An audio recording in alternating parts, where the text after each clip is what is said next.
છે એટલે તમને કંઈ મારા વાંચનમાંથી પૂછવું હોય તો that's more easier for me to answer.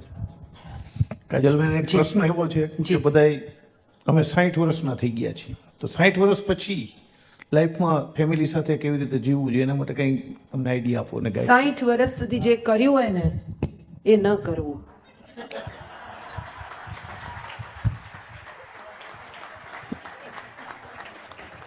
અટકી જવું.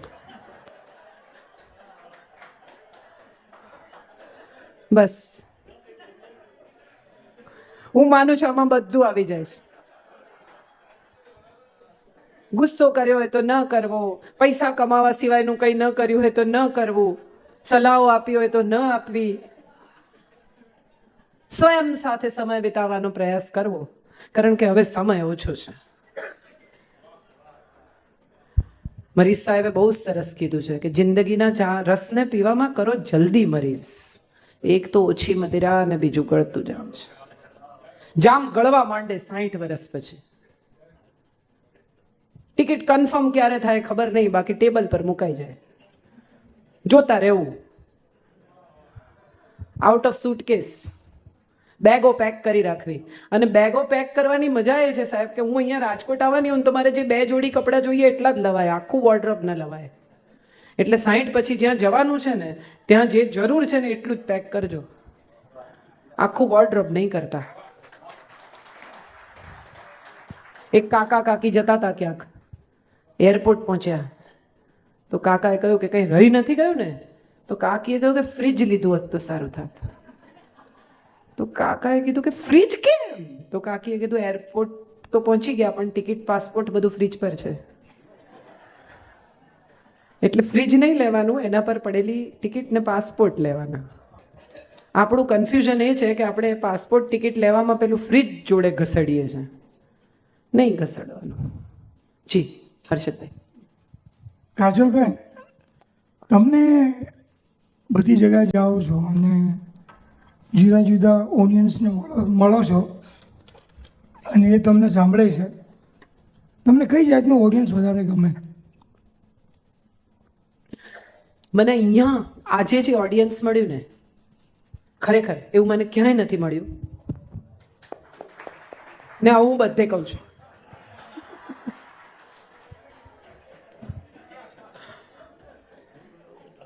આ છે ને ડેસ્ટિની જેવી વાત છે. તમારી પાસે પસંદગીનો અધિકાર નથી. ઓડિયન્સ વક્તા પસંદ કરી શકે છે, વક્તા ઓડિયન્સ પસંદ ન કરી શકે. એ ચોઈસ જ નથી આપણી પાસે. એટલે ચોઈસ કરવાને બદલે હું એવો પ્રયત્ન કરું કે હું મારા ઓડિયન્સને એજ્યુકેટ કરું, એ લેવલ પર લઈ આવું જ્યાં હું વાત કરી રહી છું.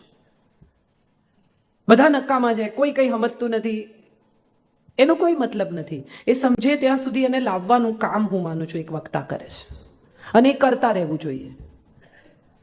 We should upgrade our own audiences. We should upgrade them to a level where we want to talk. એવું થઈ શકે તો સારું, અને ન થઈ શકે ને એમ જ થાય કે નથી જ સમજતા તો થોડા નીચા ઉતરીને જોક્સ મારવામાં પણ કંઈ વાંધો નથી. ધીમે ધીમે હસતા હસતા પણ પોતાની વાત કહી જ શકાય છે. દરેક વખતે જ્ઞાનની જ વાતો કરવી એવું કંઈ નથી. ઘણી વખત એવું લાગે, એવી સમજણ પડી જાય કે મજા કરવા આવ્યા છે. જેમ કે લગ્નમાં મને ઘણા લોકો બોલાવે, હું પહેલાં જ કહી દઉં કે લોકો પાર્ટી કરવા આવ્યા, લેક્ચર સાંભળવા નથી આવ્યા.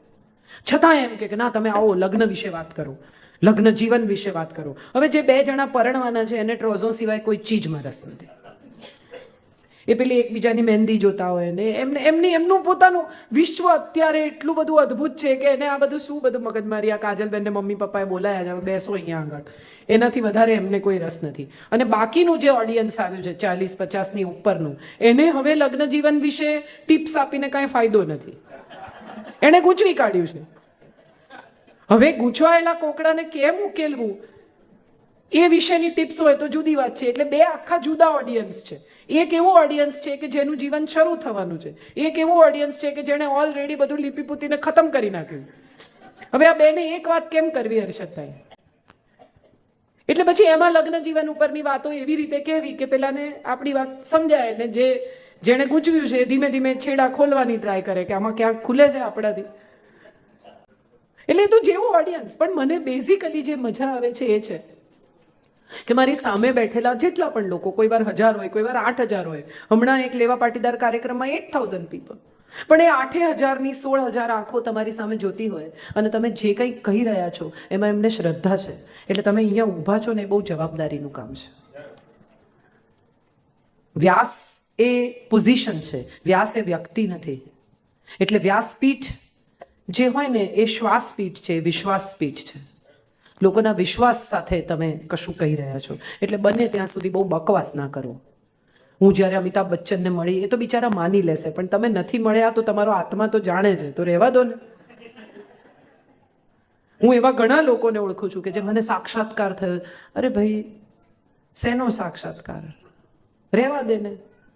આ તો બિચારા શ્રદ્ધાથી સાંભળે છે, ભલા છે, કોઈ ઊભું થઈને કહેતું નથી કે ચૂપ રહે એમ. અને આ દેશનું ઓડિયન્સ બહુ સહિષ્ણુ છે સાહેબ. ભારતનું ઓડિયન્સ અત્યંત સહિષ્ણુ ઓડિયન્સ. તમે મેં ઘણીવાર જોયું કે શું કહેવાનું હોય, શું બોલતા હોય, લાંબુ લાંબુ લાંબુ લાંબુ લાંબુ, અને તો એ બિચારા બેઠા હોય શાંતિથી.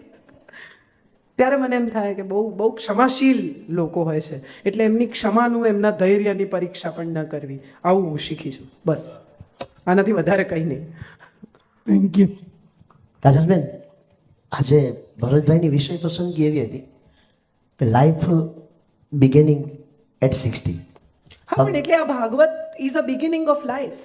Vote I tried to bring was through Bhagavat, how do you begin life. 60 એવું કંઈ નથી હોતું. Life begins any time, and sometimes life don't begin any time. People come and go, they don't do anything in life, and some people can do so many things in a shorten life. એક આખું list છે લોકોનું, ગુરુદત્તથી શરૂ કરીને, કિશોર કુમારથી શરૂ કરીને, મીના કુમારીથી શરૂ કરીને, સ્મિતા પાટીલથી શરૂ કરીને, વી રામાનુજ, વિક્રમ સારાભાઈ, તમને આખું લિસ્ટ, બ્રુસ લી, એલ્વિસ પ્રેસ્લી, કેટલા લોકો કે ટૂંકી જિંદગીમાં કેટલું બધું કરી ગયા, અને કેટલા લોકો જે એટલું બધું જીવ્યા 90 વર્ષ, પણ એની પાસે કહેવા જેવો એકેય દિવસ નથી. હમણાં કહો કે મને એક નાનો મેસેજ મોકલ્યો તો કે જવાનીમાં એકાદ કાંડ તો કરવું જોઈએ, નહીં તો છોકરાઓને કહેશો શું? એટલે તમે જે પૂછ્યું એના જવાબમાં એ પણ છે કે કંઈ ન કર્યું હોય તો એ પણ કરી જ લેવું. એમ કશું યાદ કરવા જેવું હોય તો એ પણ કરી લેવું, એમાં કંઈ વાંધો નહીં. ટાગોર 56 વર્ષે પ્રેમમાં પડ્યા વિક્ટોરિયા ઓકેમ્પોના. સ્પેનની કવયત્રી હતી. Tagore was 56 and she was 23 and they fell in love. Ravishankar કઈ ઉંમરે પરણ્યા? પંડિત રવિશંકર. એટલે બધું થઈ શકે અને કશું ન થઈ શકે. જિંદગી જીવી લેવી એવું મને લાગે છે. અને આજે મેં ભાગવતની વાત એટલે કરી, હું મારી મેળે મારો વિષય પસંદ કરી લેતી હોઉં છું. ક્યારેક વિષય પણ મને પસંદ કરી લેતો હોય છે. પણ મને એવું લાગ્યું કે જે ઓડિયન્સ છે એ બધું 60નું નથી. બહુ ઓછા લોકો 60ના છે.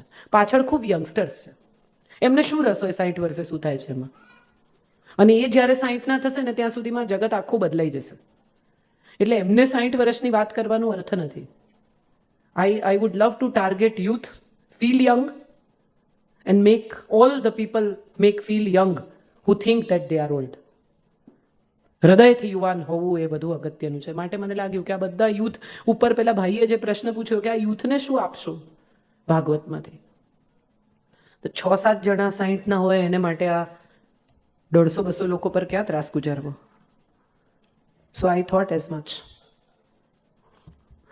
જી, આપને પૂછો ને, વાંધો નહીં, સંભળાશે. તમારા જીવનમાં તમે કોઈ એવી વ્યક્તિને મેળવો જેનાથી તમે વિશેષ પ્રભાવિત થયા હો, એવી કોઈ એક વ્યક્તિ? હું તો બધાથી પ્રભાવિત થાઉં છું. મને જેનાથી વિશેષ પ્રભાવિત? ના, વિશેષ હું તો, મને ટ્રસ્ટ મી, મને દરેક માણસ કશું આપી જાય છે. અમારે ઘરે હમણાં ટેલિવિઝન ચેનલ રિપેર કરવાવાળા એક ભાઈ આવ્યા, બહુ રસપ્રદ. તમે એને જોઈને જ સમજાય કે આ કંઈ બહુ ભણેલા નહીં હોય. અમારી ચેનલ બગડી ગયેલી ને ટીવી એ મારો એકમાત્ર વ્યસન છે, કારણ કે હું થાકી પાકીને ઘેર આવું, પછી હું સાવધાન ઇન્ડિયા જોઉં એટલે હું સૂઈ જાઉં. એટલે એ એક મારી એવી પેલી છે કે Savdhaan India works for me like a lullaby. ધીમે ધીમે મને ઊંઘ આવવા માંડે એ ચાલુ થાય એટલે, કેમ કે મગજ નહીં વાપરવાનું. એટલે એ ભાઈને મેં કીધું કે મને ગમે એમ કરીને આજે ટીવી તો ચાલુ કરવું જ પડે. એટલે એ ચેનલની કે માથાકૂટ કરતા હતા, એમાં એમણે મને કીધું તમે શું જુઓ છો? એટલે મેં કીધું સાવધાન ઇન્ડિયા. એટલે એમણે આમ પાછળ ફરીને મારી સામે એક લુક આપી અને પછી કહ્યું કે જીવન બી સાવધાન ઇન્ડિયા જેવું છે. તમને ખબર છે, ક્રાઇમ કરનારા છેલ્લે પકડાઈ જ જાય.